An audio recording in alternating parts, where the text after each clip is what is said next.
मिलेगा। Line origin से पास करेगी, मूल बिंदु से पास करेगी। क्यों करेगी मूल बिंदु से पास? क्योंकि v डायरेक्टली प्रोपोर्शनल i के -1 हो जाएगा। ठीक है, ये तो रहा वोल्टेज, जिसको विभव बोलते हैं हिंदी में। इसका ऐसा घटती है, इसका मतलब यदि i बढ़ रहा है तो रेजिस्टेंस कम हो रहा है, रेजिस्टेंस बढ़ रहा है। हमने बोला था इंट्रोडक्शन वीडियो में कि मैं इस चैनल पे फिजिक्स के साथ साथ मैं भी पढ़ाऊंगा। तो आज मैं फिजिक्स का पहला चैप्टर स्टार्ट करूंगा इलेक्ट्रिसिटी से, जिसमें हम पढ़ेंगे पहला टर्म। क्या पढ़ेंगे उसमें? आवेश, जिसको इंग्लिश में देखिए हम यहाँ पे दोनों लैंग्वेज में लेकर चलेंगे, इंग्लिश में भी चलेंगे, हिंदी में भी चलेंगे। तो पहले वर्ड को हम डिस्कस करने जा रहे हैं यहाँ पे। तो चार्ज और चार्ज, आवेश किसे कहते हैं? आवेश एक प्रकार का ऊर्जा है जिससे ये पता चलता है कि जैसे दो वस्तु हैं, दोनों वस्तुओं के बीच में फोर्स कैसा लग रहा है, कैसा फोर्स एक्सपीरियंस हो रहा है, फोर्स ऑफ अट्रैक्शन और फोर्स ऑफ रिपल्सन। ठीक है, अब देखें जो आवेश होता है दो प्रकार का होता है, धनात्मक आवेश तथा ऋणात्मक आवेश।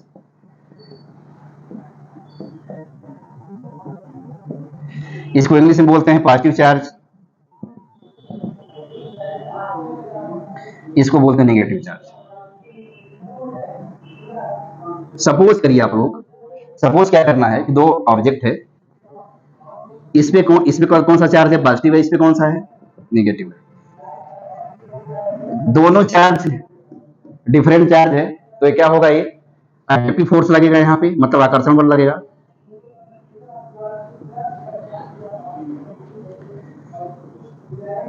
यदि दोनों सिमिलर हो जाएंगे, जिसको लाइक बोलते हैं, तो कैसा लगेगा? ये प्रतिकर्षण बल लगेगा। एक दूसरे से दूर भागेंगे, क्या बोलेंगे इसको? रिपल्सिव फोर्स बोलेंगे।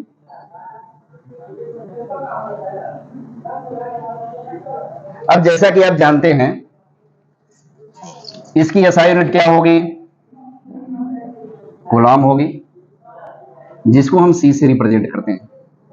इसकी सीजीएस यूनिट क्या होगी?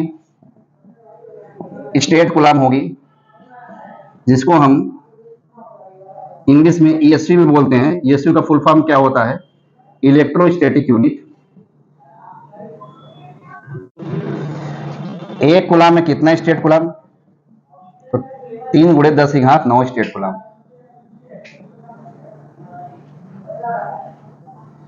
अब यहां से इसको पढ़ने के बाद हम करंट पढ़ते हैं। ठीक है, तो देखिए करंट क्या होता है। एक्चुअल में बहुत सारे लोग बताते हैं कि जो धारा होता है, धारा आवेश के दर को धारा करते हैं।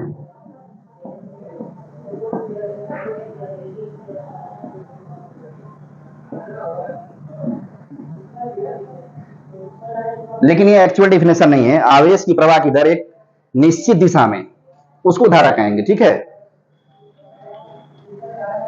अब इसको कैसे दिखाते हैं, कैसे इसको प्रदर्शित करते हैं? आई से प्रदर्शित करते हैं। Q/T हो जाए तो हो जाएगा इसका फार्मूला। अब इसका एसआई मात्रक लिखेंगे, तो एसआई मात्रक यहां से चार्ज का क्या हो जाएगा? कूलॉम हो जाएगा। टाइम का क्या हो जाएगा? सेकेंड हो जाएगा, कूलॉम पर सेकेंड, जिसको हम लोग एम्पियर भी बोलते हैं। एम्पियर किसके इक्विवेलेंट है? कूलॉम पर सेकेंड के इक्विवेलेंट है। ठीक है, अच्छा अब देखिए सीजीएस यूनिट ऑफ करंट क्या होता है? बायोट होता है। क्या होता है? एक नई चीज मिली आपको सीखने को, बहुत लोगों को नहीं पता होगा ये। ठीक है, अब इसके आगे पढ़ते हैं वोल्टेज।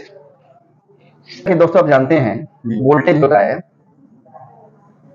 वोल्टेज भी एक प्रकार का फोर्स होता है जो क्या करता है? इलेक्ट्रॉन को मूव कराने के काम में आता है। या तो ऐसे भी डिफाइन कर सकते हैं, V = W/Q से, V = W/Q से भी डिफाइन कर सकते हैं।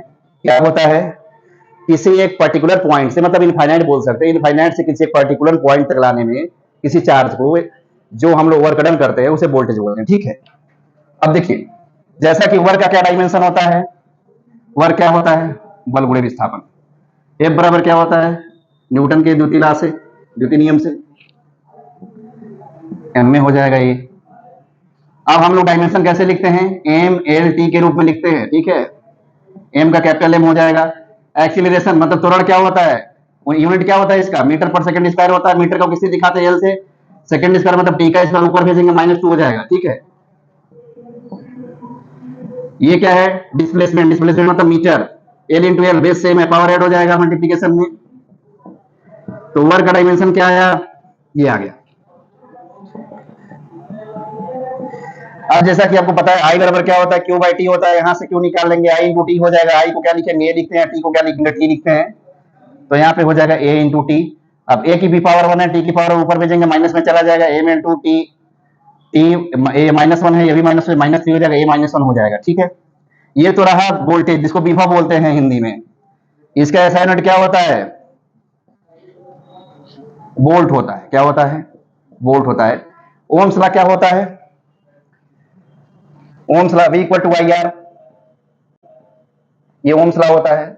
मतलब जैसे जैसे V डायरेक्टली प्रोपोर्शनल आई को, तो जैसे जैसे V बढ़ेगा वैसे वैसे आई बढ़ेगा।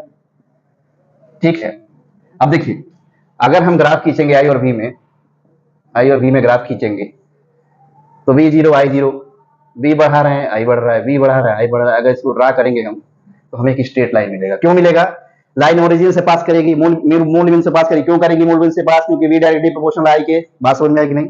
ठीक है, अब हमें क्या करना है, यहां से रेजिस्टेंस का डायमेंशन निकालना है। तो रेजिस्टेंस का डायमेंशन कैसे निकलेगा भाई लोग, बताइए जल्दी से, कैसे निकलेगा।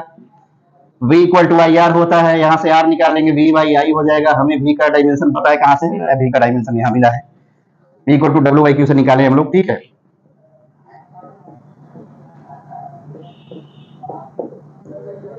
आई एम्पियर, इसको ए लिख देंगे, ए की पावर 1 हो जाएगा, ऊपर जाएगा माइनस हो जाएगा, ए माइनस टू हो जाएगा। तो आर का डायमेंशन क्या है, बहुत इंपॉर्टेंट है, इसको नोट करिएगा जरूर। रेजिस्टेंस पढ़ेंगे, रेजिस्टेंस मतलब हिंदी में प्रतिरोध बोलते हैं। मतलब धारा के मार्ग में जो अवरोध उत्पन्न करता है उसे प्रतिरोध बोलते हैं। अब जैसे कि हम ओम्स लॉ से देखेंगे, B equal to I R, ठीक है, I equal to V by R हो जाएगा यहाँ पे। अब देखिए, I जो है व्युत क्रमानुपाती है, किसके, रेजिस्टेंस के, R के। ठीक है, इसका मतलब क्या है, जब एक राशि दूसरे राशि को व्युत क्रमानुपाती होती है, एक बढ़ता है तो दूसरे की वैल्यू क्या होती है, घटती है। इसका मतलब यदि आई बढ़ रहा है तो रेजिस्टेंस कम हो रहा है, रेजिस्टेंस बढ़ रहा है तो आई कम हो रहा है। अब इसका हम कनेक्शन पढ़ेंगे। ठीक है, तो रेजिस्टेंस का कनेक्शन हम पढ़ेंगे, दो कनेक्शन होता है इसका। पहले से एसआई यूनिट की बात कर लेते हैं। इसका एसआई यूनिट ओम होता है, जिसको हम इससे प्रदर्शित, ओम को ऐसे बनाते हैं। ठीक है, अब देखिए, रेजिस्टेंस का कनेक्शन पढ़ते हैं, दो कनेक्शन पढ़ेंगे। एक होता है सीरीज कनेक्शन, एक होता है पैरेलल कनेक्शन। इसको बोलते हैं श्रेणी क्रम, इसको बोलते हैं समांतर क्रम।